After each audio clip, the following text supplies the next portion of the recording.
Listen, I grew up on AM radio. I still listen to AM radio. Keep the fight going.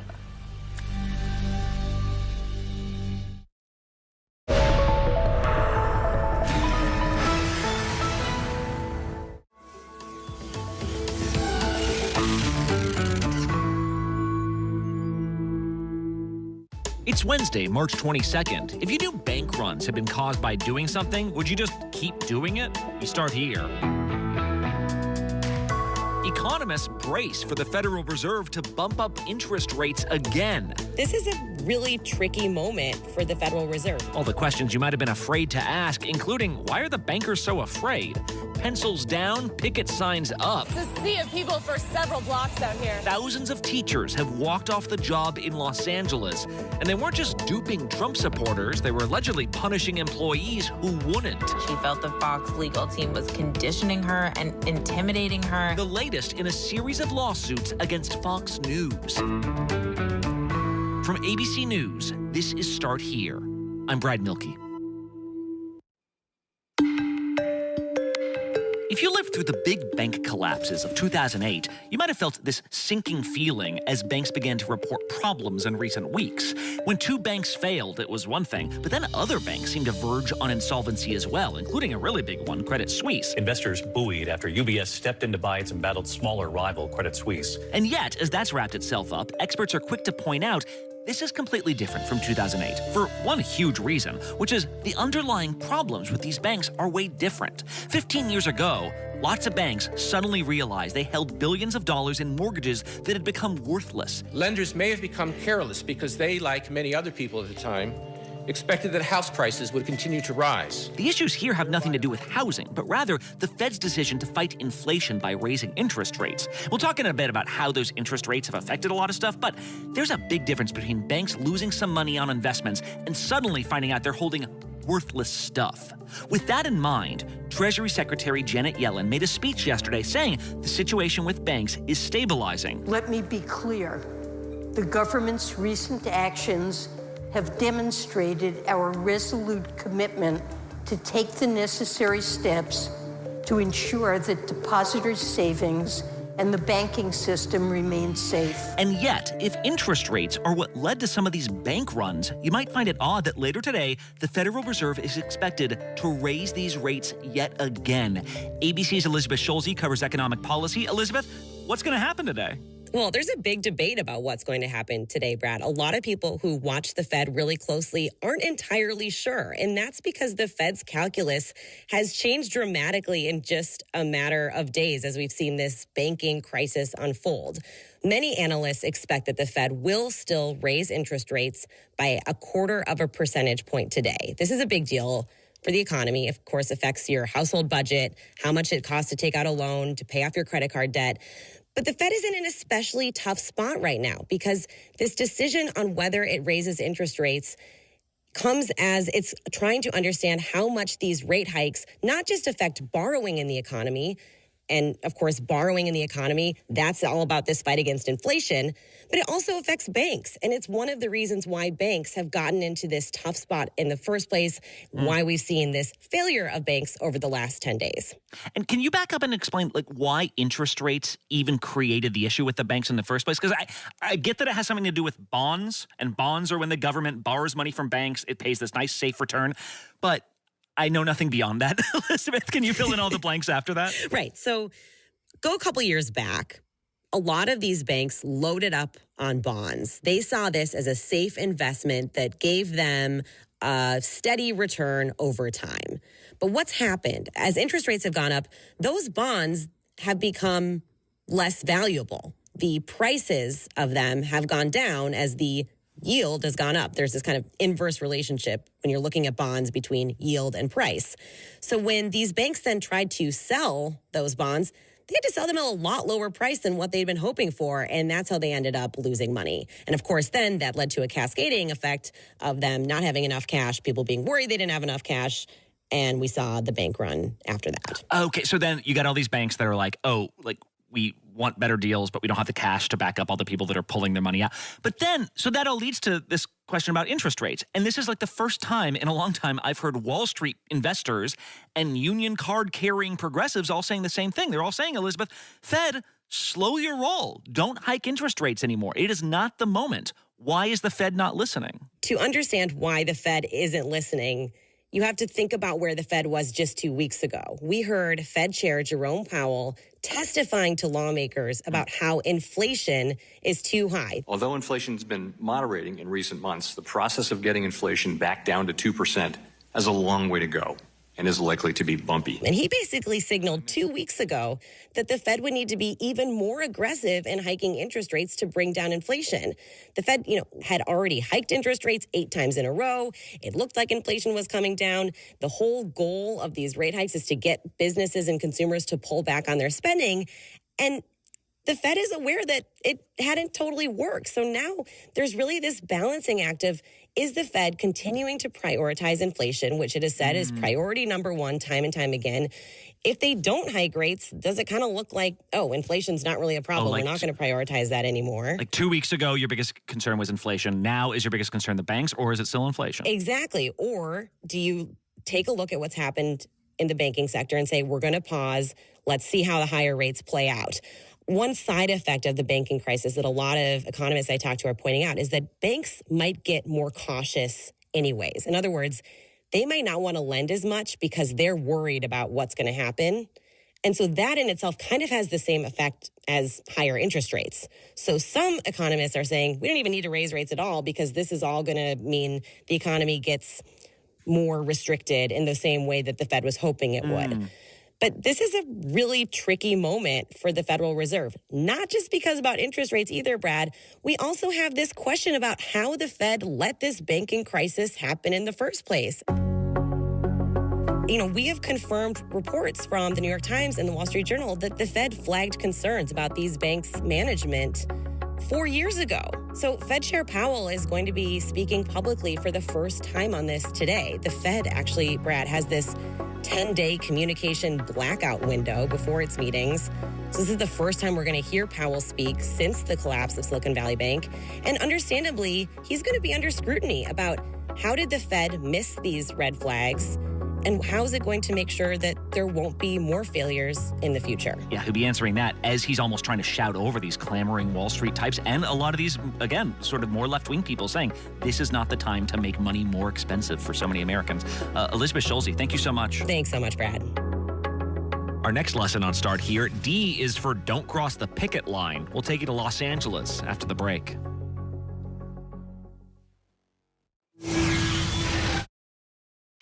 With so much at stake, so much on the line, more Americans turn here than any other newscast. ABC News World News Tonight with David Muir, America's #1 most watched newscast across all of television.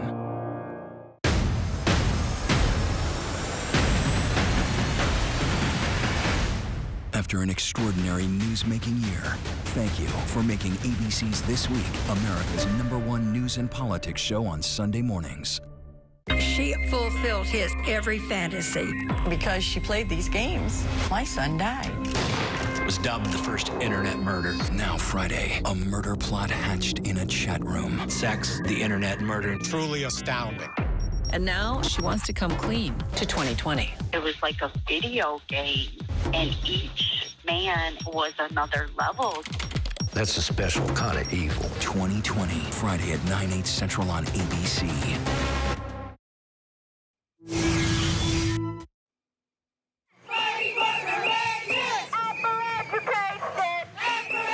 The second biggest school system in the U.S. is Los Angeles Unified School District. We're talking about more than 500,000 students, 70,000 employees at more than 1,000 facilities. Well, this week, school is out. We will stand united, 65,000 members strong. School staffers, including teachers, have gone on strike as part of a multi-day walkout, and ABC's Kana Whitworth has been there among them. She's based in L.A. Kana, I can hear some of the sound behind you right now. How much has this affected life in L.A.? Okay, Brad, yeah, I mean, I know you can hear the protests, you hear drums. I mean, it's because thousands of people took to the streets in downtown Los Angeles. It's a sea of people for several blocks out here. At authorities had to come out and actually, block off city blocks for this protest to take place. And it's the service workers that started this protest. We're talking about the cafeteria workers, bus drivers, custodians. I'm the one of the people that working $25,000 a year trying to make it, and it's really hard. I live check to check. And they were met in force, in solidarity by the teachers as well, who refused to cross that picket line. In special education in particular, we work very closely with our bus drivers, with our assistants, specifically in deaf education, our interpreters, our ASL qualified interpreters. But this all started really, really early yesterday morning, Brad. I mean, I'm telling you, I was out at that bus depot yesterday at 4:30 in the morning in the rain, and they were out there picketing. And so if this is about the workers and sort of what they're demanding, I mean, what do they want? What are the terms of this strike over? So the service workers say they were unable to renegotiate their contract when they were supposed to because of COVID. I showed up every day. I installed air filters in classrooms and other facilities. My work was essential for student health. But it seems LAUSD has forgotten that. So now they have essentially canceled their 2020 contract and they're trying to renegotiate. They want a 30% increase and an extra $2 an hour. We'll actually bring our members to the poverty line. They are at $25,000 a year average. And a raise we're demanding would bring them to $36,000 to $37,000 average approximately. To just meet the poverty line. Just the poverty line for a family of 4 here in Los Angeles. The superintendent with LAUSD has come back. He says he has offered a historic pay increase, but it's at 23%. My friends, never in the history of this district has any proposal for any union even come close to that level. And the union right now is just saying that's simply not enough. They say these negotiations really fell apart. We want clean, safe, supportive schools for all children. That means you need to start hiring more people to clean the schools because in communities of low income specifically, probably half the bathrooms are closed in the schools. They also say that the district sort of talked with the media and that broke some of their rules. Well, I take responsibility for that, but it was not intended to be anything other than to be congratulatory that we were all finally talking together. Talking with the superintendent, he says on Monday, he waited all day and was around to have a conversation about this and that not a single person from the union approached him. We are inviting our partners to the table. We are here to negotiate. I would say that we have been bargaining with him for over a year, and never once has he showed up, nor did they actually engage in good faith negotiation. They rejected all our proposals, forcing us to go to impasse. And that is why this strike is happening, and it is expected to last full 3 days. Yeah, and what kind of 3 days? I mean, is not nothing, right? What has been the reaction among parents and families in the school district? Yeah, 3 days is a lot. I mean, especially when you're a parent and this sort of happened all of the sudden, and now you're scrambling to get childcare. So far, my wife's planning to take a couple of days off work and maybe stay home with the kids, and I'm going to have to do more overtime. A lot of parents express frustration, but there are also a lot of parents who really support their teachers and the school staff. So I know parents are frustrated by this strike, but I want parents to know our working conditions are our children's learning conditions. I did 3 meals, right? In an effort to help these families, the district has set up sites, 150 of them, across LA where, kids can be dropped off and be supervised throughout the day and also have a hot meal. But really, in the end, that's still hard for parents to grapple with. Many of us live past paycheck to paycheck. We know losing pay will be difficult, but LAUSD has pushed us to a strike. What they're telling me right now is that if they don't get what they want, in all likelihood, there could be an open-ended strike coming down the line. Wow, fascinating. All right, Kana Whitworth there in a very noisy LA. Thank you so much. Yeah, thank you, Brad. There were no new developments in the Donald Trump case in Manhattan yesterday. The grand jury said to be considering a potential indictment didn't even convene. They are back today. There was also this kind of weird break in the case over Trump's handling of classified materials. Sources tell ABC News that a special prosecutor is claiming Trump misled his own attorneys about holding on to classified documents. But the sources who described its contents to ABC News say she wrote that special counsel Jack Smith has made, quote, a prima facie showing that the former president had committed criminal violations. But the biggest Trump story of yesterday had nothing really to do with Trump's own actions. It was more how his false claims of election fraud were handled in the days leading up to January 6th. Because while it's one thing for news networks to cover stuff differently, legal analysts say lawsuits against Fox News reveal processes that look more like what you'd see at a propaganda machine. And that could have profound implications for Americans of all political stripes. It could also have implications for Fox, depending on what happens in these lawsuits. And there was a new one yesterday. Let's go to ABC's Olivia Rubin, who's been covering this saga. She was actually in the courtroom in Delaware yesterday where some of this was getting hashed out. Olivia, there's like a ton of backstory here, right? So for those of us who have not been covering it in depth, can you give us like the 2-minute version of why Fox is being taken to court? Yeah, exactly. So this case, believe it or not, goes all the way back to the 2020 election, actually, when this little-known voting machine that you never would have heard of, Dominion Voting Systems, gets caught up and finds itself in the middle of basically every single election conspiracy theory that is out there. And all the fraudulent people that have been doing the fraudulent things with the Dominion voting booths and everything, it's going to come out. And none of them are true.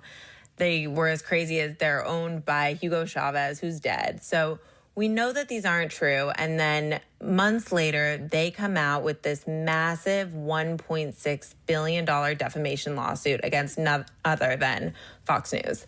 And what they're saying is basically that Fox News knowingly pushed a lot of these conspiracy theories on its airwaves, despite the fact that they knew that they were not true. So the case has been sort of flying under the radar for a little bit now. I mean, it was filed back in March 2021, but it all sort of changed earlier this year when Dominion gets its hands on a trove of thousands and thousands of documents internal from Fox News of its stars, its executives, all of the names that you know, Tucker Carlson, Sean Hannity, Rupert Murdoch, discussing these claims privately. And what they were saying privately was vastly different than what they were saying publicly on the airwaves. And just so I'm clear, Olivia, like it's a really high standard to accuse a news service of defamation, right? Because you not only have to prove they were wrong about the story, but you have to prove that they did like knowingly or recklessly. Is that where all these kind of discovered emails and texts come into play? Yep, exactly. I mean, these are things that the public would sort of never get to see in a standard way. But because there is this lawsuit, Dominion basically gets to force Fox to turn over all of these documents, and then they get to use them and look at them. And you're right, it is a really hard standard. And that's something that Fox has noted, Dominion itself has noted, and many legal experts have noted. This is tough because Fox is protected by the First Amendment. But what Dominion has sort of laid out and what they were saying in court yesterday is they have these documents of its own stars, its own executives sort of knowingly in their own words admitting that what they were putting on air was not true. Sean Hannity saying, you know, confessing during one of his depositions in the case that I did not believe it for 1 second. I've gone over everything I've been able to find out. Nobody liked Dominion voting systems. Nobody. Despite the fact that, you know, Sean Hannity is talking about fraud claims on air, privately he's conceding I did not believe it for 1 second. They kind of go a step further in saying that they had an obligation to put forward the president's claims and that these were undeniably newsworthy allegations that were being made by the president and by his legal team. And, you know, sitting in court yesterday, that's exactly what Fox said. They said, you know, we didn't make up these allegations. These are what other people are saying, and we had an obligation to cover that. Dominion believes that this is pretty cut and dry. If you know it to be false and then promote it, that the law suggests tips in favor of defamation. What Dominion says is that even though these were other people making the claims on their own airwaves, the hosts and the executives still should have known that what they were putting out there is false. So, for example, Sidney Powell is leading the charge against Dominion, and she says she has enough evidence of fraud to launch a massive criminal investigation. Maria Bartiromo, she's one of the biggest Fox News hosts. She gets an email from one of the president's lawyers at the time. Her name is Sidney Powell. And, you know, she later gets thrown off Trump's election team, but that's neither here or there. And she basically forwards Bartiromo this email that is supposedly her evidence of voter fraud that she's going to talk about on the show. And Bartiromo herself calls it kooky. And, you know, if you read through it, it's this woman saying she knows about the machines and she gets her information from the wind. I mean, it's really messages from the wind? Like that's the thing that you show that to somebody and they're like, yes, we will put you on TV. Yes. The wind. So it's really stuff that you cannot make up. Yet one night later, she does bring Powell onto her show, Sidney Powell, Trump's attorney at the time, to say, you know, Sidney, I know you know about the Dominion software. I know there were voting irregularities. Tell me about it. What can you tell us about the interest on the other side of this Dominion software? Well, obviously, they have invested in it for their own reasons and are using it to commit this fraud to steal votes. Despite the fact Dominion says she should have known based on this email she got that the claims were bogus. I see. And so then if you're a news organization, you might say, well, you know, we're just trying to tell both sides of the story. Even if somebody's wrong, people have people on all the time that like are saying things that might be lies. But in that case, you would push back or you'd present them as lies. Here, people are saying that even if Fox employees knew they were wrong, they were presenting it as the truth. What about this new lawsuit then, Olivia? Because this kind of springs out of the Dominion thing, but it's a different lawsuit from a former employee. Yeah, no, this was an entirely new filing that came out sort of left field yesterday that no one was really expecting. You have a Fox News producer who used to work for Bartiromo, the host I mentioned earlier, and now works for Tucker Carlson, coming out and filing this pair of lawsuits against Fox News. And, you know, she is sort of saying it's a broad lawsuit alleging discrimination within Fox News. But in those lawsuits, she's talking about how she was deposed as part of the Dominion lawsuit, and she feels like Fox used her as what she described as a scapegoat, and that she was coerced with the testimony that she gave, that she felt the Fox legal team was conditioning her and intimidating her in order to sort of take the fall for what happened at Fox and minimize the role that other bigger executives played. And then Fox, interestingly enough, files its own lawsuit seeking a restraining order against her to prevent her from talking about what happened with these attorneys as she's prepping for her deposition in the Dominion lawsuit. And then strangely, yesterday, one day after filing the suit against the Fox producer, they dropped their suit. The Dominion lawsuit sort of first peeled back the curtain on Fox and really cracked it open. And now this lawsuit sort of seems like another crack within the organization. What does Fox say about all this? So in regards to Abby Grossberg, the Fox News producer's new lawsuit, Fox has said that they had engaged an outside independent counsel to look at her concerns that she raised after a performance review. In response to her specific claims about Dominion, they called them baseless and said they would be vigorously defending them against all her claims.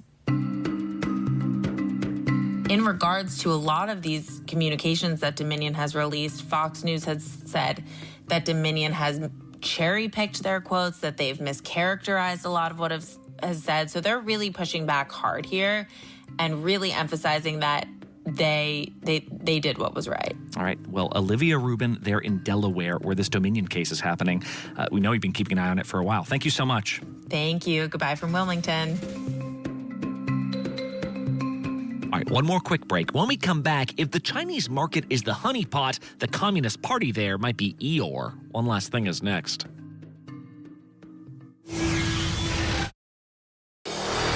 America's #1 news, ABC News.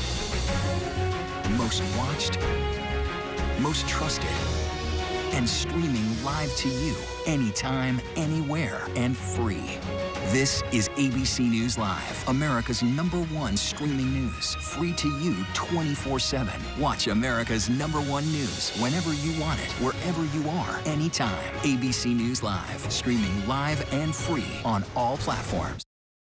We're honored. ABC's 2020, winner of 3 Emmy Awards for Excellence. Thank you for making 2020 Friday night's most watched and most honored news magazine.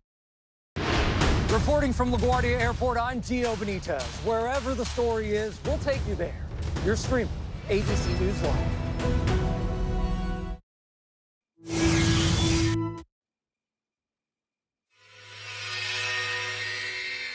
And one last thing. If Winnie the Pooh is such a silly old bear, why are people taking him so seriously? Pooh, Piglet, Eeyore, we were friends for many years, and they're out there. Might have heard about this new slasher movie called Winnie the Pooh, Blood and Honey, where, I'm not kidding, Christopher Robin is all grown up. He returns to the 100-acre wood to see his childhood friends who aren't so cuddly anymore. You might be wondering, isn't Winnie the Pooh owned by ABC's parent company, Disney? When I up, down, touch the ground, it puts me in... Sort of, but in recent years, copyrights on the character expired and public domain opened the door for not as family-friendly content. This week, that movie was supposed to premiere in the Chinese territories of Hong Kong and Macau, but the plug was pulled, to which you might say, well, yeah, people probably just want to stick to the old Pooh they all know and love. But some say there's an extra rumbly in the tumbly here, because in China, Pooh has come to be seen as a dissident symbol for criticizing Xi Jinping. Yeah, the Chinese president has been in Russia this week meeting with Vladimir Putin, but back home several years ago, memes started circulating comparing Xi to the short, plump little bear. Before you could say, oh bother, the Chinese Communist Party had banned these images and banned the film Christopher Robin in 2018. Christopher Robin, what day is it? It's today. Oh, my favorite day. So, was this film yanked because of Pooh references, or was it something else? The distributors didn't give a reason, saying on Facebook that the movie didn't meet the audience, whatever that means. Ever since a controversial national security law passed in Hong Kong a couple years ago, there have been more restrictions on films, books, and activities. But in the land where umbrellas even came to be seen as symbols of protests, tut-tut, it looks like rain. What other movies we could make out of stuff that's just too old to copyright? Like, are we going to make Mozart slasher films? Maybe a thriller about the making of a happy birthday song? Like, all the 100-year-old stuff up for grabs. Hey, if you're enjoying the show, don't forget ratings and reviews are our honey. We will chase them through the woods. Luckily, though, it's not that hard. You can just leave a 5-star rating in the podcast app of your choice, and it really helps us out. I'm Brad Milkey. Ta-ta for now.